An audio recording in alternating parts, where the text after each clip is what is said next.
তো রাজ্যে এবার টাকার পাহাড়, মানে সেই টুলু মণ্ডলের সম্পত্তি এখনো পর্যন্ত আমরা যা হদিশ পাচ্ছি 221 কোটি টাকার সম্পত্তি বাজেয়াপ্ত করেছে পুলিশ। এরই মধ্যে মালদাতেও দেখা যাচ্ছে ঠিক একইভাবে একই ধরনের ছবি, এখানে আবার ফেন্সিডিল সেগুলো পাচার করছিল, কিং পিন সে ধরা পড়ে গেছে। এবার তাৎপর্য রাখছে এই জায়গাতে মালদার যে ঘটনা ঘটেছে এবং যে ব্যক্তিকে অ্যারেস্ট করা গেছে, এই পিন্টু সরকার যাকে পুলিশ আটক করেছে, মালদার থেকে যে ফ্ল্যাট ভাড়া নিয়েছিলেন সেটা আবার এই দিলীপ সাহা, তিনি আবার তৃণমূল নেতা সেখানকার, তার থেকে ভাড়া নিয়েছিলেন পিন্টু সরকার এবং সেখানে তার জিনিসপত্র রেখে দেদারসে ব্যবসা। কিন্তু পুলিশ তো এবার দাবাং মোডে। তো পুলিশের কাছে খবর, পুলিশ এই মুহূর্তে পর পর এই গ্রেপ্তারগুলো করছে। তো এটা হচ্ছে তার আরও এক তাৎপর্যের জায়গা। কিন্তু আমি বলছি সব ঘটনার পেছনেই কোথাও না কোথাও কোনো না কোনোভাবে সেই লিঙ্ক বারবার তৃণমূল কংগ্রেস, সেই নামটা বারবার চলে আসে কেন? আমরা তৃণমূল আমাদের যখন এই প্যানেলে থাকেন তখনও প্রশ্ন করি, কিন্তু তারা এমন উত্তর দেন অন্যরকম পরিস্থিতি তৈরি হয়। তো যাই হোক, আমি শ্যামদাকে দিয়ে শুরু করি এই জায়গা। এবার কিংপিন অবশ্যই পশ্চিমবঙ্গে যেখানেই দুর্নীতির পর্দা ফাঁস হবে, এটুকু নিশ্চিন্তে থাকতে পারেন সেখানে তৃণমূলের যোগ হবেই, এটাই বাস্তব। কারণ তাদের হাত দিয়েই তো এগুলো হচ্ছে। তাদের নিরাপদ স্থান কোথায়? হয় তৃণমূল নেতার বাড়ি হবে, তৃণমূল নেতার ছত্রছায়া যারা থাকে তাদের বাড়ি হবে, এবং তাদের যে বাগান বাড়িগুলো হবে বা তাদের যে পুকুরগুলো হবে সেগুলোই হবে তার একদম নিরাপদ স্থান। এক্ষেত্রে যেখানে তদন্তকারীরা যেখানে তদন্ত করেছেন, যার বাড়ির উপরতলা ফ্ল্যাট, সেখানে এই কোটি কোটি টাকা উদ্ধার হয়েছে। দেখুন, তিনি তৃণমূল নেতা, এবার তিনিও জানতেন এটা যদি সাধারণ কারো বাড়িতে যদি এই জিনিসটা করা হয় তাহলে সেখানে প্রশ্ন আসবে বা পুলিশ যেতে পারে বা তদন্ত হতে পারে।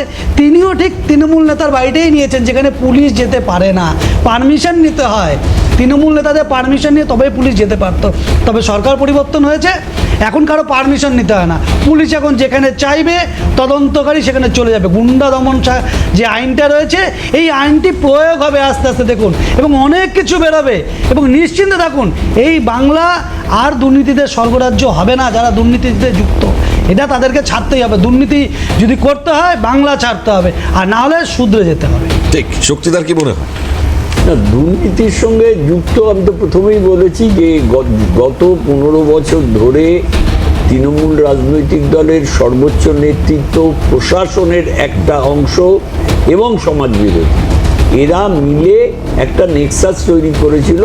তাই যেখানেই যাও, সেটা সল্টলেক বলো, সেটা আরজিকর বলো, সেটা খাগড়াগড় বলো, সেটা গোবরডাঙ্গা বলো, সেটা মালদা বলো, সেটা মুর্শিদাবাদ বলো, সব জায়গায় তৃণমূলের কোনো না কোনো নেতার ছত্রছায়ায় এই ঘটনাগুলো ঘটছে।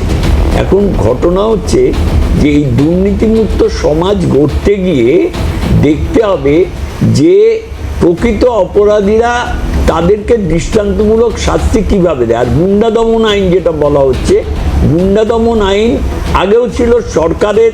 গুন্ডা দমন আইন তারা কোনো নতুন করে প্রয়োজন হয় না যে নতুন করে আইন পাস করাতে হবে।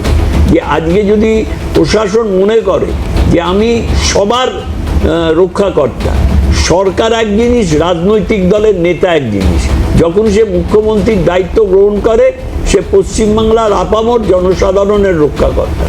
আজকে সেই জায়গায় প্রত্যেকটা জায়গায় যে দুর্নীতি ছিল গত 15 বছর ধরে, এবং 15 বছর কেন বলবো, তার আগেও বামফ্রন্ট সরকারের 33 বছর, প্রায় 49 বছর, বিভিন্ন সময় বিভিন্ন পরিস্থিতিতে বিভিন্ন পর্যায়ে বিভিন্ন রকম দুর্নীতি হয়েছে। কেউ বোকা, কেউ চালাক।